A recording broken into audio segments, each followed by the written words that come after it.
Vamos lá, galera, dando continuidade aqui, né? Então, ainda agora há pouco nós acabamos de modelar a fórmula do montante dos juros compostos, só colocando aqui para vocês, tá, pessoal?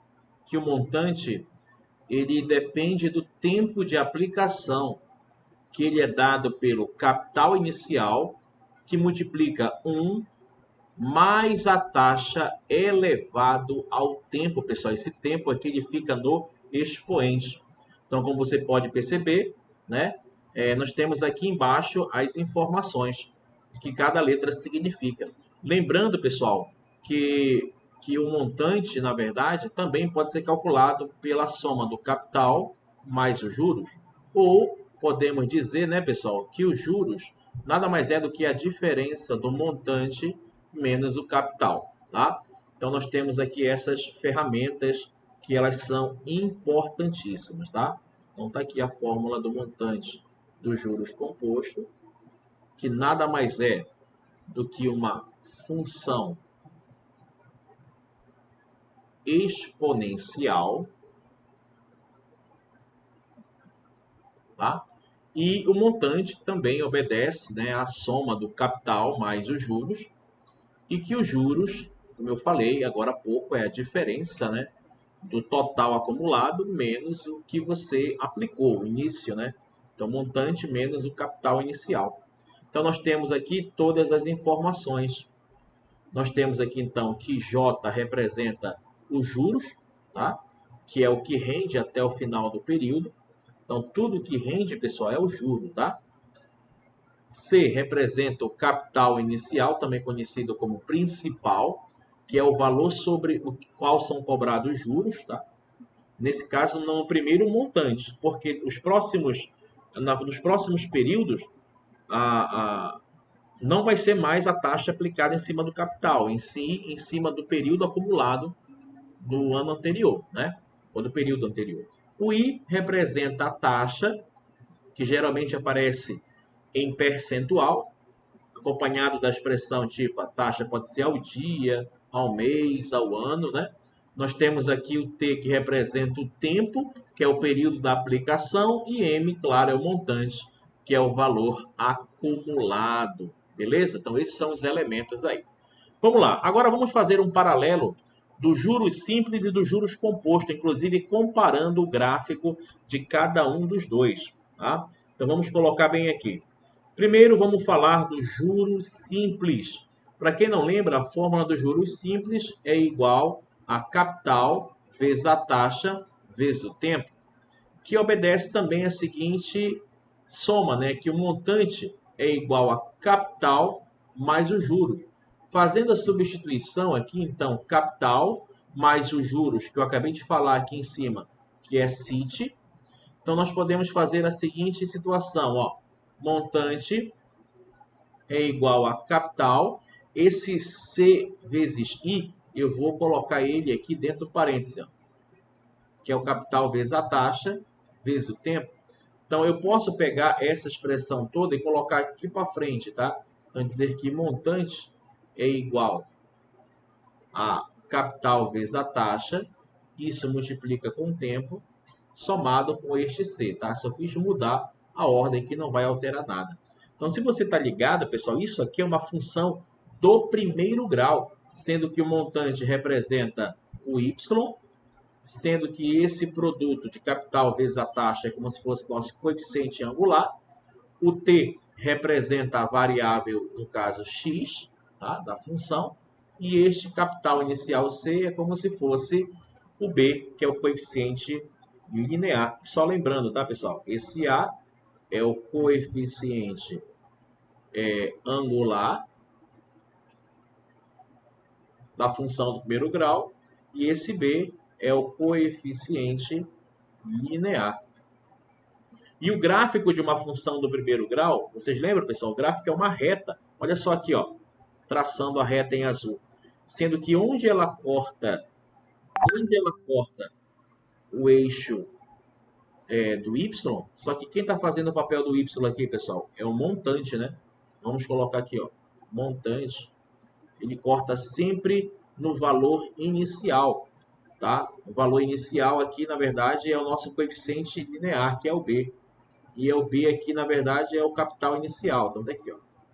Capital inicial. Seria o B, né, da função do primeiro grau, que no caso é o capital inicial. Então, o gráfico dos juros simples, pessoal, é uma função do primeiro grau do tipo afim, que é uma reta crescente, dessa forma aqui.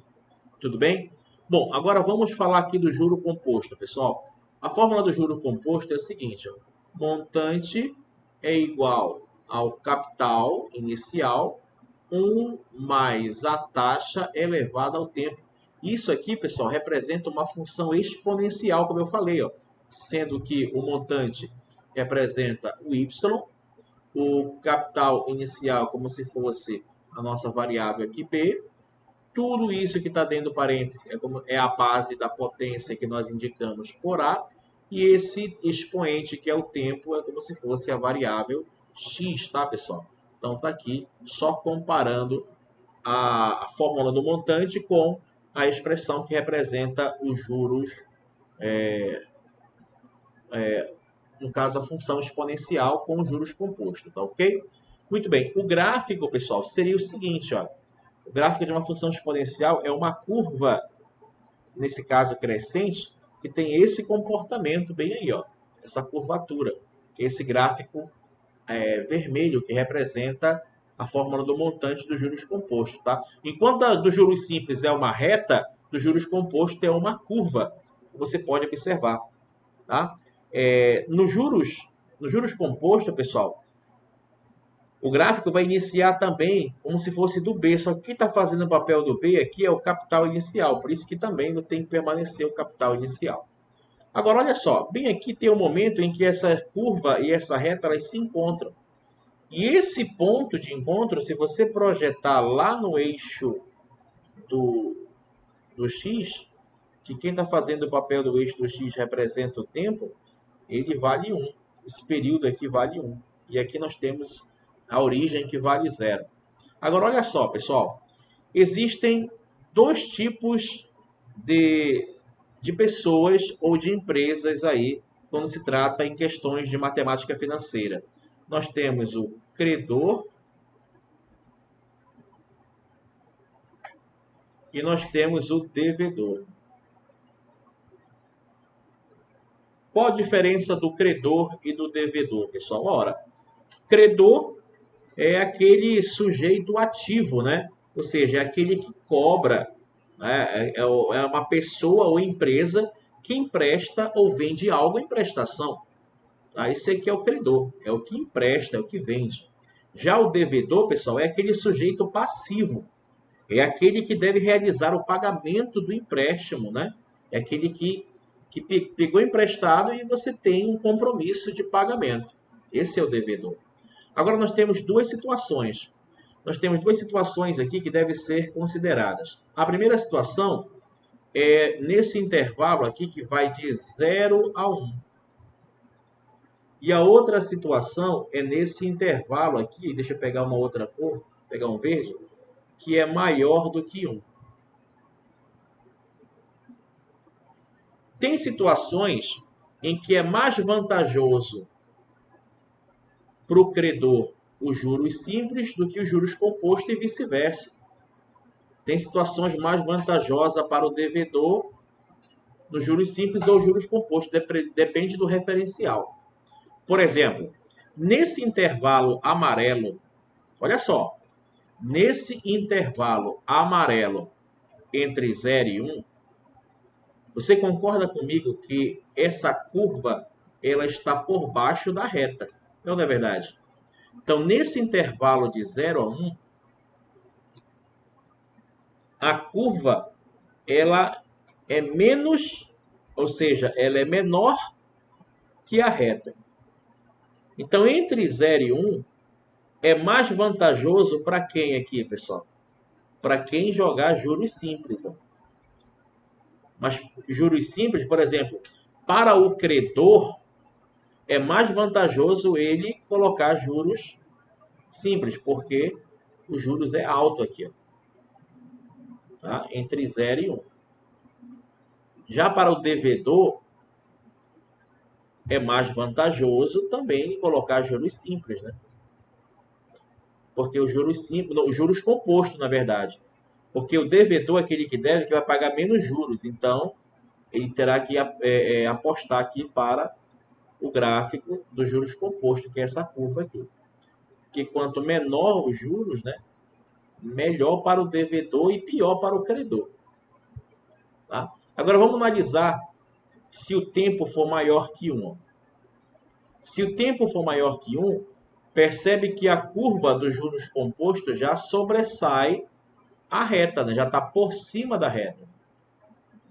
Então, por exemplo, para o credor, é mais vantajoso ele emprestar o dinheiro a juros compostos, porque está por cima, é maior os juros. Tá? E para o devedor, é melhor ele emprestar o dinheiro a juros simples, porque está por baixo, menor os juros.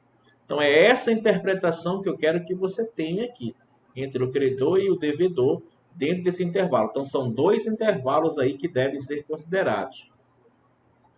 Primeiro, intervalo de 0 a 1 e depois maior que 1. Tá? Então, fique ligado nessa situação. Então, para você entender mesmo isso, vamos fazer esse exercício aqui, ó.